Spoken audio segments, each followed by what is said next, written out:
नमस्कार, one India Hindi में आपका स्वागत है।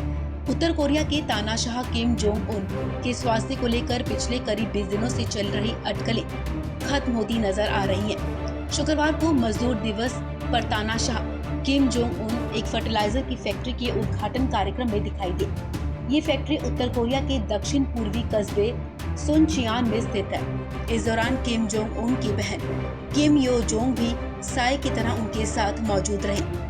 नवभारत टाइम्स की खबर के मुताबिक उत्तर कोरिया की सरकारी समाचार एजेंसी KCNA की तरफ से जारी तस्वीरों में तानाशाह किम जोंग उन को फैक्ट्री के अंदर रिबन काटते हुए और उसका निरीक्षण करते हुए दिखाया गया है। KCNA ने कहा कि इस दौरान वहां मौजूद हजारों लोगों ने अपने नेता का जोरदार स्वागत किया। एक तस्वीर में बहुत खूबसूरती से ये दिखाने की कोशिश की गई है कि ये कार्यक्रम 1 मई को हुआ है। हालांकि इन तस्वीरों की सत्यता की स्वतंत्र पुष्टि नहीं हो पाई है। तानाशाह किम जोंग के स्वास्थ्य को लेकर पिछले 20 दिन से अफवाहों का बाजार गर्म है। जापान और हांगकांग से आई कुछ रिपोर्ट्स में दावा किया गया था कि हार्ट सर्जरी के बाद किम जोंग की मौत हो गई है। हालांकि दक्षिण कोरिया ने कहा था कि किम जोंग उन अभी जिंदा है। किम जोंग के स्वास्थ्य को लेकर रहस्य बना हुआ था। इसकी सबसे बड़ी वजह ये थी कि वो 11 अप्रैल के बाद सरकारी मीडिया में नहीं दिखाई दिए। बताया जाता है कि इसके एक दिन बाद ही उनका ऑपरेशन हुआ था। दरअसल सबसे पहले अमेरिकी समाचार चैनल CNN ने दावा किया था कि किम जोंग जिंदगी और मौत से जूझ रहे हैं। इसके बाद दुनिया भर में अफवाहों का दौर शुरू हो गया था।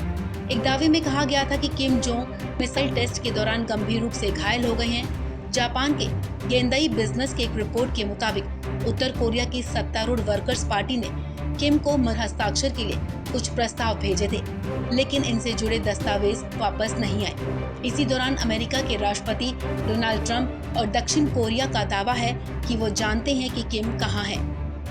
किम ने अपने दादा किम इल सुंग की जयंती पर आयोजित समारोह में हिस्सा नहीं लिया था और तभी से उनके बारे में कई तरह के कयास लगाए जा रहे थे। ये दावा किया गया कि किम का इलाज करने के लिए फरवरी के मध्य में जर्मनी के डॉक्टरों ने उत्तर कोरिया का दौरा किया था।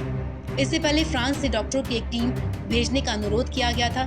ऐसी खबरें भी आई थी कि चीन के डॉक्टर्स का एक दल किम जोंग उन के इलाज के लिए उत्तर कोरिया पहुंचा था।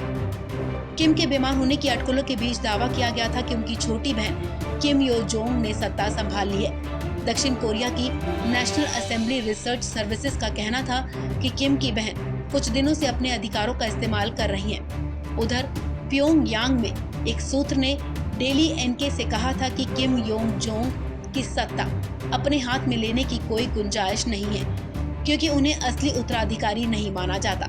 इन सब अफवाहों के बाद शुक्रवार को किम जोंग उन नजर आए और इस दौरान उनके साथ उनकी बहन किम यो जोंग भी दिखाई दी। इस खबर में फिलहाल इतना ही। तमाम अपडेट्स के लिए बने रहिए वन इंडिया हिंदी के साथ।